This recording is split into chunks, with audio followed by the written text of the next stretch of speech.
আপনারা জাতির আয়না, আপনাদের মাধ্যমে বাংলাদেশের প্রতিটি ঘটনা আপনাদের মাধ্যমে সঠিক বিষয়গুলো উপস্থাপন হয়। আজকে আমরা আশা করব আপনাদের মাধ্যমে আমরা উপস্থাপন করব। প্রিয় সাংবাদিক ভাইরা, আমরা দীর্ঘ 9 মাস অন্তর্বর্তীকালীন সরকারের কাছে আশা নিয়ে আসছিলাম যে আমাদেরকে ভালো একটা রেজাল্ট দিবেন অথবা আমাদেরকে নিরীহ মিডিয়ার সদস্যদেরকে সহযোগিতা করবেন। কিন্তু দুঃখের বিষয়, অন্তর্বর্তীকালীন সরকার কমিশনের কাছে একটা প্রজ্ঞাপন দিয়ে ওখানে সত্যে জড়িয়ে রেখেছেন।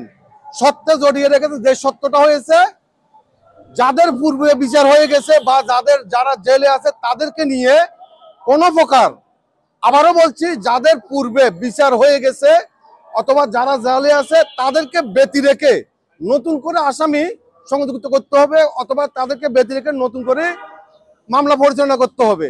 কিন্তু আপনারা ইতিমধ্যে বিভিন্ন মিডিয়ার মাধ্যমে জানতে পারছেন এই ঘটনাটা বিডিআর বিদ্রোহ ছিল না, এই ঘটনাটা ছিল সম্পূর্ণ সাজানো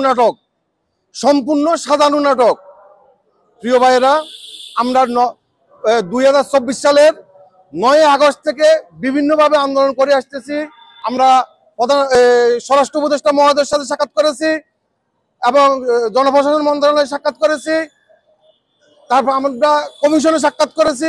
কোথাও থেকে আমরা সঠিক কোনো সিদ্ধান্ত পাই নাই এবং স্বরাষ্ট্র উপদেষ্টা মহোদয় আমাদেরকে কথা দিয়েছিলেন যে 15 তারিখে আপনারা দেখা করবেন, এই 15 তারিখ না মার্চের, কিন্তু উনারা আমাদেরকে দেখা করার কথা বলে উনি আমাদের সাথে আর দেখা করেন নাই। তার পরবর্তীতে আমরা একটা আন্দোলন করি, যে আন্দোলনে আমাদের উপরে কোনো উপরের মহলের নির্দেশে অথবা কালো পদ্মার নির্দেশে আমাদের উপর লাঠিচার্জ থেকে নিয়ে গ্যাস নিক্ষেপ থেকে নিয়ে আমাদেরকে অত্যাচার করা হয়। কিন্তু আমরা অত্যাচার মেনে মাঠ থেকে উঠে এসেছি। কোনো প্রকার আমরা কোনো প্রশাসনের সাথে কোনো জটঝামেলাতে আমরা জড়িত হই নাই। প্রিয় ভাইয়েরা, গত মাসের 22 তারিখ আমরা ঢাকা কেন্দ্রীয় প্রেস ক্লাবে একটা সংবাদ সম্মেলন করে সরকারকে গত 15 তারিখ পর্যন্ত আমরা একটা আলটিমেটাম দিয়েছি আমাদের দিক বিবেচনা করার জন্য, সুবিবেচনা করে আমাদের বিচারে নিয়ে যাওয়ার জন্য বা আমাদেরকে সহযোগিতা করার জন্য। কিন্তু দুঃখের বিষয়, সরকার 15 তারিখ পর্যন্ত আমাদেরকে কোনো প্রকার কোনো ধরনের সহযোগিতা করেন নাই। তাই আমরা আগামীকালকে পুরা বাংলাদেশ ব্যাপী ক্ষতিগ্রস্ত বিডিআর সদস্য, জেলবন্দী পরিবার এবং জেল থেকে মুক্তি পেয়েছে সকল বিডিআর সদস্য মিলে আমরা ঐতিহাসিক একটা সমাবেশ করতে যাচ্ছি কেন্দ্রীয় শহীদ মিনারে।